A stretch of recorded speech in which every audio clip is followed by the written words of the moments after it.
সকলকে স্বাগত জানাই Patabaj study centre 0.1 YouTube and Facebook পেজে। আজকে একদম সংক্ষিপ্ত একটি ভিডিও তোমাদের মাঝে তুলে ধরছি, খুবই গুরুত্বপূর্ণ। বিদ্যালয়ে অনুপস্থিত থাকার জন্য ছুটির আবেদনপত্র প্রধান শিক্ষকের কাছে। খুবই গুরুত্বপূর্ণ। এটি তোমাদের চতুর্থ শ্রেণী, পঞ্চম শ্রেণী এবং ষষ্ঠ শ্রেণীর পরীক্ষায় এসে থাকে। তোমরা এখানে দেখতেই পারছো। আশা করছি তোমরা ভিডিওটি থেকে দেখে নিয়ে তোমরা লিখতে পারবে এবং তোমরা এই ভিডিওটি তাই সেভ করে নিও। চ্যানেলে প্রথমবার এসে থাকলে অবশ্যই চ্যানেলটিকে সাবস্ক্রাইব করো।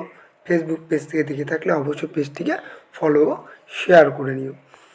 এই দেখতে পাচ্ছ, এখান থেকে শুরু হবে।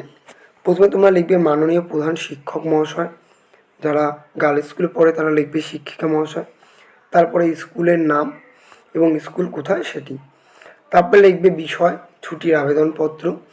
তারপরে মহাশয় বা মহাশয়া দিয়ে এটি লিখে দিয়ে তোমরা নিচে নিবিত আবেদন লিখে তোমরা চিঠিটি কমপ্লিট করবে। আশা করছি আমি তোমাদের বুঝতে পারছি। ভিডিওটি ভালো লাগলে অবশ্যই চ্যানেলটিকে সাবস্ক্রাইব করো। আজকে আমি অসুস্থতার কারণে খুব সংক্ষিপ্ত একটি ভিডিও তোমাদের হাতে তুলে ধরছি। দেখা হবে আবার একটি নতুন ভিডিও নিয়ে। ততক্ষণ ভালো থাকবে, সুস্থ থাকবে, সর্বোপরি পড়াশোনা